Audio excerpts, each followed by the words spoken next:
ఎన్నికలు దగ్గరికి వస్తున్న సమయంలో ఇక కీలక అడుగులు వేస్తున్నారు అధికార ప్రతిపక్ష నాయకులు. తాజాగా ఆంధ్రప్రదేశ్ వైఎస్ఆర్సీపీ పార్టీ నుంచి భారీ అప్డేట్ అయితే వచ్చింది. ముఖ్యమంత్రి జగన్మోహన్ రెడ్డి గారు రాబోయే ఎన్నికల్లో అసలు ఎవరికి సీట్లు ఇస్తారు, ఎవరెవరికి సీట్లు దక్కవు, ఎంతమంది లిస్టులో ఉన్నారు, ఎప్పటికప్పుడు సర్వేలు తెప్పించుకుంటూ ఎవరి గ్రాఫ్ ఎలా ఉంది అనేది అధ్యయనం చేస్తున్న సీఎం జగన్ తాజాగా రాబోయే 2024 ఎన్నికలకు అభ్యర్థులను ఖరారు చేయబోతున్నారా? తొలి జాబితా అభ్యర్థుల ప్రకటన వెలుగులోకి రావడం ఇప్పుడు అధికార పార్టీలో కలకలం రేపుతుంది. అవును, తాజాగా కొందరి పేర్లు ఇప్పుడు బయటపడడం, అధికార వైఎస్ఆర్సీపీ పార్టీకి 75 మంది అభ్యర్థులు తొలి జాబితాల్లో వెలుగులోకి వచ్చారు. ఐపాక్ టీం సర్వేలో ఈ గెలుపు గుర్రాలు వివరాలు వెలుగులోకి వచ్చాయి. వీళ్ళ గ్రాఫ్ పర్ఫెక్ట్గా ఉండడంతో వీళ్లకు సీట్ పక్కా అంటూ ఓ కథనం ఇప్పుడు సోషల్ మీడియాలో షేక్ చేస్తుంది. ఇంతకీ ఎవరాళ్ళు, ఎక్కడెక్కడి నియోజకవర్గం, ఒక్కసారి చకాచకా అందరి పేర్లు చదివేద్దాం. ఇక మొదటిగా తెలుగుదేశం పార్టీ రాష్ట్ర అధ్యక్షుడు అచ్చెన్నాయుడు గెలిచిన టెక్కిలి నియోజకవర్గంలో దువ్వాడ వాణి పేరు ఖరారైనట్టుగా తెలుస్తుంది. దువ్వాడ శ్రీనివాసరావు సతీమణి దువ్వాడ వాణి. తాజాగా సీఎం జగన్ వాణి గారికి గ్రీన్ సిగ్నల్ ఇచ్చేసినట్టు తెలుస్తోంది. టెక్కిలి నుంచి దువ్వాడ వాణి, పలాస నుంచి సిద్దిరి అప్పలరాజు ప్రస్తుత మంత్రి, ఇచ్చాపురంలో పిరాయి విజయ్, నరసన్నపేట ధర్మాన కృష్ణారావు, శ్రీకాకుళం జిల్లాలో ధర్మాన ప్రసాదరావు, రాజం కంబాలు జోగులు, జగపతి నగరంలో బొత్స అప్పల నరసయ్య, పాలకొండు నుంచి ఏకంగా విశ్వసరాయ్ కళాపతి, కురుపం పుష్ప శ్రీవాణి గారికి మరోసారి జగన్ పచ్చజెండా ఊపినట్టు తెలుస్తుంది. ఇక గాజువాక విషయానికి వస్తే తిప్పల రేవంత్ రెడ్డికి ముఖ్యమంత్రి జగన్మోహన్ రెడ్డి గారు ఆయన పేరు పర్ఫెక్ట్గా ఖరారు చేయబోతున్నట్టు తెలుస్తుంది. ఇదంతా కూడా ఐపాక్ ఇచ్చిన టీం. దీన్ని మరోసారి సీఎం జగన్మోహన్ రెడ్డి గారు అన్నీ చూసి ఓకే చేసేదానికి 80-90% గ్రీన్ సిగ్నల్ వచ్చేసినట్టే. ఇక Visakha North KK Raju, Visakha South Vasupalli Ganesh, Madugula Budi Mutyala Naidu, Yalamanchili Gudivada Amarnath ప్రస్తుత మంత్రిగా ఉన్నారు. నర్సీపట్నం నుంచి ఏకంగా ఉమాశంకర్ గణేష్కు జగన్ అవకాశం ఇవ్వబోతున్నారు. ఇక దాడిశెట్టి రాజా తుని నుంచి రాబోతున్నట్టు తెలుస్తుంది. పెద్దాపురంలో దావులూరి దొరబాబు, రాజానగరం జక్కంపూడి రాజా, రాజమండ్రి సిటీ గూడూరు శ్రీనివాసరావుకు ఇక్కడి నుంచి ఎమ్మెల్యేగా జగన్ పోటీ చేయబోతున్నారు. ఎమ్మెల్యేగా జగన్ ఈయనకు ఛాన్స్ ఇవ్వబోతున్నారు. ముమ్మిడివరం పొన్నాడు సతీష్, రాజోలు రపాక వరప్రసాద్. జనసేన పార్టీలో గెలిచిన గతంలో ఏకైక ఎమ్మెల్యే రాపాక వరప్రసాద్ మళ్ళీ ఇప్పుడు రాజోలు నుంచి జగన్మోహన్ రెడ్డి గారు నిలబెడుతున్నారు. రెండో గెలుపుకు రాపాక వరప్రసాద్ సిద్ధంగా ఉన్నట్టు తెలుస్తుంది. అతని గ్రాఫులు చూసినా పర్ఫెక్ట్ ఉన్నాయట.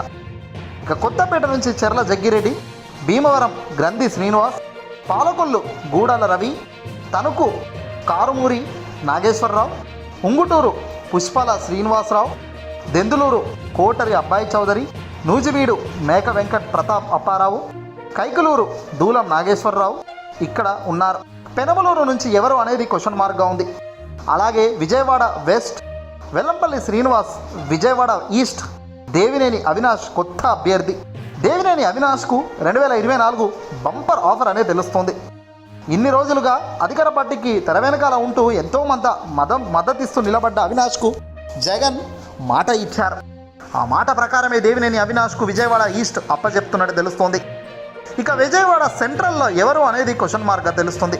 ఇక్కడ ప్రస్తుతం ఇప్పటికిప్పుడు పేరు చెప్పలేము, కానీ కొద్ది రోజుల్లో ఈ పేర్లు కూడా భర్తీ అవుతాయి. మైలాపురం విజయానికి వస్తే వసంత కృష్ణ ప్రసాద్, మచిలీపట్నం పేర్ని కిట్టు, పేర్ని నాని కుమారుడు పేర్ని కిట్టు. కొత్త అభ్యర్థిగా పేర్ని కిట్టు రంగంలోకి దిగడమే కాదు, తండ్రిని మించిన పేరు సాధించేందుకు కష్టపడుతున్నారు కూడా. పేర్ని నాని ఎంత దూకుడు మనిషో అందరికీ తెలిసిందే. పర్ఫెక్ట్ ప్రణాళిక, రాజకీయంలో ఒక చక్రం తిప్పిన వ్యక్తి పేర్ని నాని. అలాంటి పేర్ని నాని కుమారుడే పేర్ని కిట్టు. కొత్త అభ్యర్థిగా తొలిసారి మచిలీపట్నం వేదికగా ఎమ్మెల్యేగా నిలబెట్టబోతున్నారు జగన్.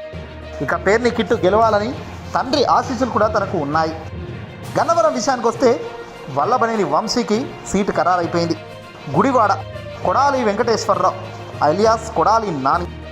గుడివాడ అంటేనే కొడాలి నాని అడ్డ. కొడాలి నానిని ఢీకొట్టే దమ్మున్న నాయకుడు కొడాలి గుడివాడలో లేరని చెప్పాలి. ఇక గన్నవరం నుంచి వల్లభనేని వంశీ, గుడివాడ నుంచి కొడాలి నాని గ్రీన్ సిగ్నల్ వచ్చేసింది. పొన్నూరు కిలారి రోషయ్య, తెనాలి నుంచి అన్నబత్తున శివకుమార్, గుంటూరు జిల్లా నుంచి ఏకంగా షేక్ నూరి ఫాతిమా, ఈమె కూడా కొత్త అభ్యర్థి. ముస్లిం మైనార్టీకి చెందిన ఈ మహిళకు జగన్ కొత్త అభ్యర్థిగా అవకాశం ఇస్తున్నారు గుంటూరు వేదికగా. పెదకూరుపాడు నంబూరి శంకర్రావు, సత్తెనపల్లి అంబటి రాంబాబు, వినుకొండ బొల్ల బ్రాహ్మణ నాయుడు, గురుజాల కాసు మహేష్ రెడ్డి, మాచర్ల పిన్నెల రామకృష్ణారెడ్డి, వేమూరు మెరుగు నాగార్జున, పర్చూరు ఆమంచి కృష్ణమోహన్, మార్కాపురం కందూరు నాగార్జున రెడ్డి, కొవ్వూరు నుంచి నలుపురెడ్డి ప్రసన్నకుమార్ రెడ్డి, సర్వేపల్లి కాకాని గోవర్ధన్ రెడ్డి, కందుకూర్ మహిదర్ రెడ్డి, ఆత్మకూర్ మేకపాటి విక్రమ్ రెడ్డి, ఉదయగిరి మేకపాటి రాజగోపాల్ రెడ్డి, తిరుపతి భూమాన కరుణాకర్ రెడ్డి, వెంకటగిరి నెదురుపల్లి రామ్కుమార్ రెడ్డి, శ్రీకళాహస్తి బియ్యపు మధుసూదన్ రెడ్డి, సత్యవేడు కోనేటి ఆదిమూల్యం, పుంగనూరు నుంచి ఏకంగా పెదిరెడ్డి రామచందర్ రెడ్డి, కుప్పం భరత్, ఇతను కొత్త అభ్యర్థి కానీ ఇప్పటికే గెలుపు గుర్రానికి సంసిద్ధంగా ఉన్న వ్యక్తి. కుప్పం చంద్రబాబు అడ్డ కంచుకోట అంటుంటాడు కదా, అదే కుప్పం వేదికగా భరత్ను నిలబెట్టి కొత్త అభ్యర్థి చేత భారీ మెజార్టీ రావాలనే లక్ష్యం జగన్లో కూడా స్పష్టంగా కసి కనబడుతుంది. కుప్పం వేదికగా ఒక యుద్ధమే జరగబోతుంది 2024లో. తాజాగా ఐపాక్ ఇచ్చిన టీంలో కుప్పం వేదికగా భరత్కు బ్రహ్మాండమైన గెలుపు ఖరారు అయిపోయినట్టుగా తెలుస్తుంది. ఇక పుంగనూరు పెదిరెడ్డి రామచందర్ రెడ్డి విషయానికి మనకు తెలిసిందే. కానీ విని ఎరగని చరిత్ర కలిగిన పెదిరెడ్డి రామచందర్ రెడ్డిని ఢీకొట్టడం చంద్రబాబుతో కాదు. ఇటీవల పుంగనూరుకు వెళ్ళి చంద్రబాబు ఎంత రచ్చరచ్చ చేశాడో, కావాలని పెదిరెడ్డి గారి నియోజకవర్గంలో అలజడి సృష్టించాలని ట్రై చేశాడో మనకు చూసాం. అవేవి కూడా ఉడకలేదు చంద్రబాబు నాయుడుకి. ఏం చేస్తాం. ఇక మిగతా విషయానికి వస్తే జమ్మలమడుగు సుధీర్ రెడ్డి, ప్రొద్దుటూరు ఆర్ శివప్రసాద్ రెడ్డి, పులివెందుల వైఎస్ జగన్మోహన్ రెడ్డి. ప్రస్తుత రాష్ట్ర ముఖ్యమంత్రి గారు పులివెందుల నుంచే మరోసారి రణరంగంలోకి రాబోతున్నారు. డోన్ బుగ్గన రాజేంద్రనాథ్ రెడ్డి, బనగనపల్లె కటసాని రామిరెడ్డి, పాణ్యం కటసాని రాంభూపాల్ రెడ్డి, మంత్రాలయం వై బాలనాగిరెడ్డి, అదోని శ్రీ వై సాయి ప్రసాద్ రెడ్డి, పత్తికొండ కంగోటి శ్రీదేవి, రాప్తాడు తోపుదుర్తి ప్రకాష్ రెడ్డి గారు ఇక్కడ నుంచి పోటీ చేయబోతున్నారు. రాయదుర్గం విషయానికి వస్తే కాపు రామచంద్రరెడ్డి, తాడిపత్రి కేతిరెడ్డి పెదిరెడ్డి, సింగనమల జొన్నలగడ్డ పద్మావతి గారు, కళ్యాణదుర్గం కేవి ఉషాశ్రీ చరణ్, ధర్మవరం కేతిరెడ్డి వెంకటరామిరెడ్డి. ప్రస్తుతం ఇంకా కొన్ని పేర్లు రాలేదు బయటకు. ఏదేమైనా గెలుపు గుర్రాలు ఇవి అని కూడా ప్రస్తుతం తొలి జాబితాలో ఈ పేర్లు ఉండటం ఖరారైపోయింది. ఇందులో కొన్ని పేర్లు రాలేదని ఆగమాగం కాకండి. ఇదేదో ఫైనల్ అని కూడా కాదు. మొత్తం 150 కుంభస్థానాలు బద్దలు కొట్టేందుకు రెడీ అవుతున్న జగన్మోహన్ రెడ్డి గారి ప్రభుత్వంకు ఇది బ్రహ్మాండమైన గెలుపు గుర్రాలనే ఒక పేర్లతో ఐపాక్ టీం విడుదల చేసిన పేర్లు. ఏదేమైనప్పటికీ రాబోయే కాలంలో ఈ పేర్లలో మార్పులు ఉండకపోవచ్చునేమో. కాకపోతే కొత్తగా ఉన్న పేర్లు మాత్రం ఇంకా సగం మాత్రం రెండో విడత రావాల్సి ఉంది. ఏదేమైనా మొత్తం వచ్చాక అందరివి కలిపి మళ్ళీ ఒక్కొక్కరి జాబితా ఏంటి, ఒక్కొక్కరి స్టామినా ఏంటి అనేది కూడా పెట్టుకుందాం వీడియో రూపంలో.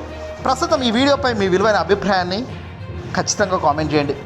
రాబోయే ఎన్నికలు మామూలుగా ఉండవు అన్నది అందరికీ తెలిసిందే. కానీ ప్రజానికంకు ప్రభుత్వం పేదోడికి వర్సెస్ పెద్దోడికి జరిగే ఈ యుద్ధంలో చివరికి గెలుపెవరిదే అనేది కామెంట్ చేయండి.